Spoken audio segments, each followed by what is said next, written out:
Thank you.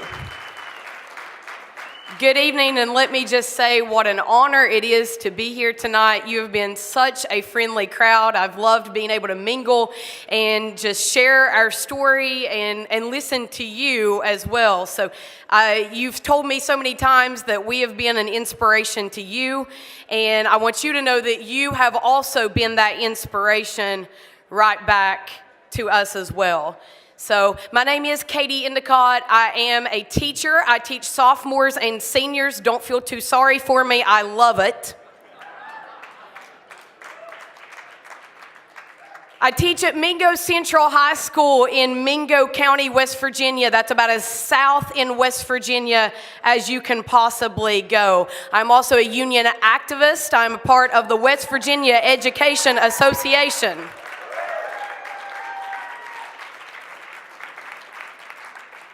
I'm so thankful for all the work that we are able to do through that. So tonight I want to start by one of the first questions that I always receive, which is this: why West Virginia? How did a nationwide movement start in such a small, tiny, sometimes forgotten place? The answer to that is simple. Labor movement is in our blood. It's in our very DNA. I'm home to Mingo County, which is home to the Battle of Blair Mountain. You've probably heard of it. Home to the Matewan Massacre. We have a very rich tradition of knowing our rights and having a backbone and standing in courage and standing in power and saying enough is enough.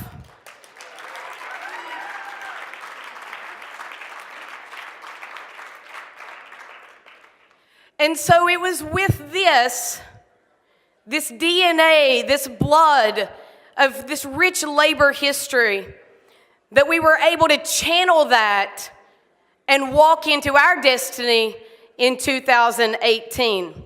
For me, it was my mom who, she just retired after 41 years in public education, which is incredible, I know. But in 1990, at the age of 4, instead of dropping me off at a babysitter, she took me to her school at Aytonville Elementary, and I stood on the line with her in 1990 in the first West Virginia teacher strike. My husband is the son of a third-generation coal miner. When he was 3, he watched his daddy stand on the line as a coal miner on strike. In Mingo County, we all know somebody who has been on the line. So when it was our turn, and when we were facing opposition, and when we were facing all of these different factors, it was no coincidence that we turned to the one thing that we knew all along. We knew what power we had because we had watched our parents, we had watched our grandparents, we had watched our forefathers pave this way for us. They sowed so many seeds in years past, and so we felt it was not only our responsibility, but we felt like it was our duty to continue in their footsteps. And so, as time passed, we ended up in a situation last year where we were looking at legislation that was going to negatively impact us. We had the Tim Tebow bill. We had charter schools bill. We had something that was going to take our insurance from 80-20 coverage down to 60-40. And on top of all of this and so many other bad bills, we had a governor that looked at us and said we should be thankful because he was going to give us a 1% raise. Now, he may have called us dumb bunnies, but what he didn't realize is that we're actually fierce and intelligent. And we can do the math. My husband, who is also a teacher, we were going to lose 11% of our income. So 1%, Governor Justice, was not going to cut it. So together, we had a meeting and we said, what are we going to do? Everyone in the state is angry. Everyone is outraged. Everyone is frustrated. But now we've got to do something. So we scheduled an emergency meeting in Mingo County. My county has about 250 employees. That's it. We're small. At this meeting, we told everyone it's not a question of if we're going to do something. It's what are we going to do? And so together, we showed up at this meeting, and in a county that has about 250 employees, around 249 showed up. We had bus drivers, we had cooks, we had aides. Everybody in the system showed up at this meeting. And some of our union leaders were a little afraid because we do have that history, and we're known as hotheads. So they were trying to talk us down a little bit and let us know all of the possibilities that could be coming our way. They were wanting us to know you could get fired. They wanted us to know you could lose your income. There's so many different repercussions that could be thrown at you. But a woman stood up and she looked across the room and she said, I was on the line in 1990. You were there, Dave. You were there, Theresa. You were there, Marcia. And guess what? We're all still here. Thank you for all of the repercussions, but I'm here to tell you we can and we will go on strike, and there's not a single thing they're going to do to stop us.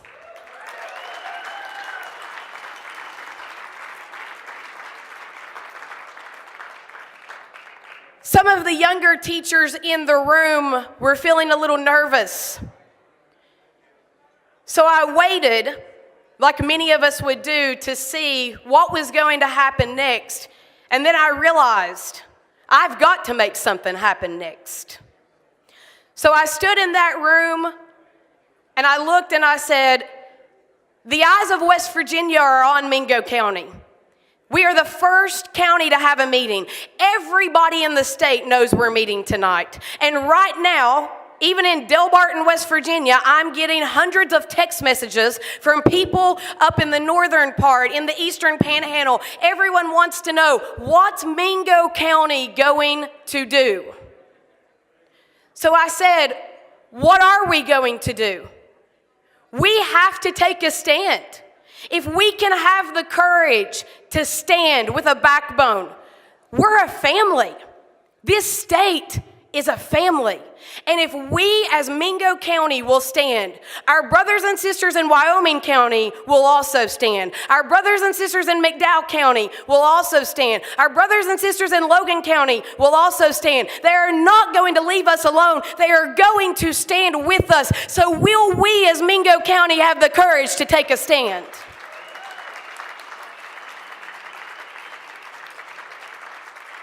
I told them what I still believe is true today. We have the ability to be a spark, but a spark never stays as a spark. If you have a spark, it can be fanned into a flame. So at the end of that meeting, they asked all of us to stand, which I think was very symbolic. And as we stood, they said, we want to see a show of hands for who is willing on February 2nd to make that day the warning shot. We don't know who's going to go with us. We don't know if it'll be just Mingo County. We don't know if all 55 will show up, but who's willing to fire the warning shot? Every single hand, and some people put both hands up in the air, went up in that room, and it was official. Mingo County was going, as we call it, on the line. And so we called it Fed Up Friday, February 2nd. And true to what we already knew, McDowell County, Logan County, Wyoming County also voted to go with us. The energy was crazy. Teachers were going through the hallway and we were going, McDowell just voted to go. We've got another one. In the end, it was 4 But we weren't discouraged. We weren't frustrated. We knew that it was the warning shot, and we knew it was a spark, and we knew that 4 could turn into 8, could turn into 16, could turn into 40, and could eventually turn into all 55. And so on that day, it snowed around 4 inches. School had already been called off because the superintendents knew nobody was showing up. I woke up that morning and I looked at my husband, and we were a little downcast because I said, 3, 4, 5 inches of snow, how many people are really going to push through? And he started laughing, and he said, the Department of Highways just sent me a text message. They said, you will get to Charleston because we're clearing the way.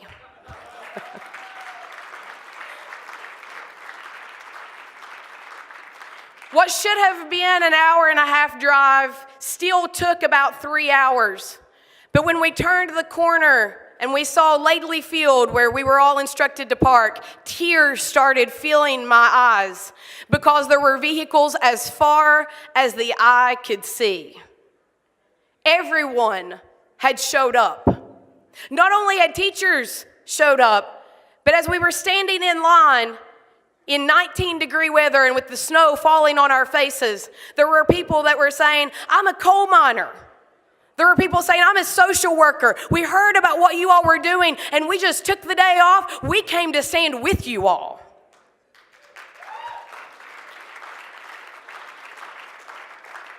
It took 2.5 hours for me to get through security, even though I showed up right when they said that we should. I couldn't feel my feet. I couldn't even move my toes hardly. But there was a fire inside, unlike anything I had ever experienced. And I looked at my colleagues and I said, they will hear my voice today. I will not leave until they hear me loud and clear. A senator sent me a message and he said, I'd like to meet with you, just not today. And I said, that's okay, because I'm going to be coming back. And when I come back, I'm going to have thousands of my friends. You will end up hearing from us.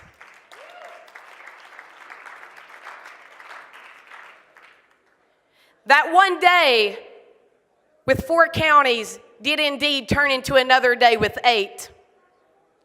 And then the next day that we showed up, it wasn't 4 and it wasn't 8, but it was all 55.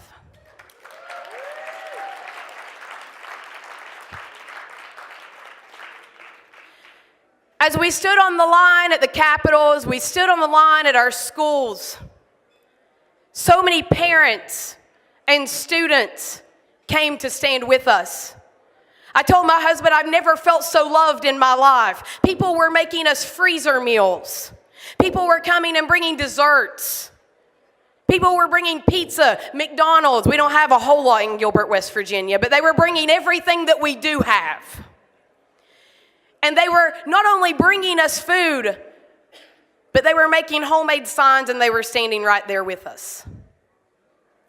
And so, as this one day together turned into 9 days, we had so many students who watched. And around day 6, they sent me a message and they said, we're so proud of you. But we don't want to just watch you. Tomorrow morning, we'll be at the Capitol with you. My first period AP Lit class came and they stood right there with me. We held hands and we marched around the Capitol together. They chanted with me, they sang with me, and they locked arms in solidarity with me. One young man, before I walked out, on the first day of the strike, he looked at me as I was in my classroom gathering my things, and I said, is there something you want to say? And he said, yeah. Don't you dare come back in this classroom until you get everything you deserve. You go give them hell. He marched around the Capitol with me on that day. And when I walked back in my classroom victorious, he was the first person to come and give me a hug and tears streaming down his face. And he said, I know you didn't just do that for you. You didn't do that for your kids. You didn't just do that for your school, but you did that for me. You did that for us. I had another young lady who wanted to be a teacher one day. And she said this. She said, I thought that I could never be a teacher in West Virginia, but today I know I can be. Thank you for letting me stay in my home state.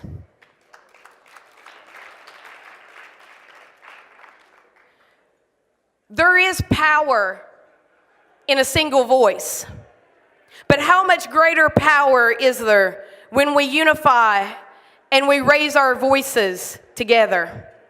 Through 55 Strong and the subsequent teacher strikes across the nation, we have witnessed the power of voice.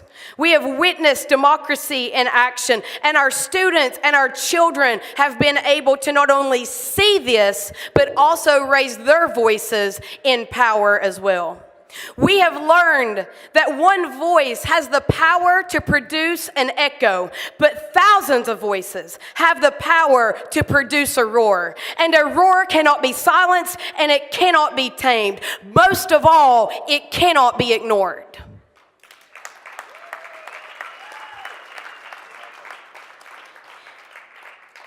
At the end, on day 9, when they walked the bill across, and we knew that it was finished, people from all 55 states linked arms. We sang the most beautiful version of Country Roads you've ever heard in your life. And instead of leaving, we chanted, West Virginia first, Oklahoma next. Our sights had shifted.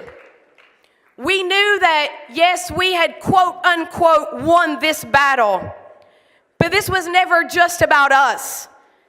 This was about our future. This was about our state. This was about our nation. This was about our profession. This was about every rank and file worker across the United States, and we were not going to stop just yet. And so on a cold night in January, there was indeed a spark in the mountains of Mingo County. And that spark has spread all the way from West Virginia to Arizona, Oklahoma, Kentucky, and so very many places in between. And it is our hope that the spark will not fade and it will not die, but it will continue to grow as educators and rank and file workers across the entire United States continue to recognize the power that is within us, lock arms in solidarity, and raise our voices to continue to declare we are worthy. Thank you.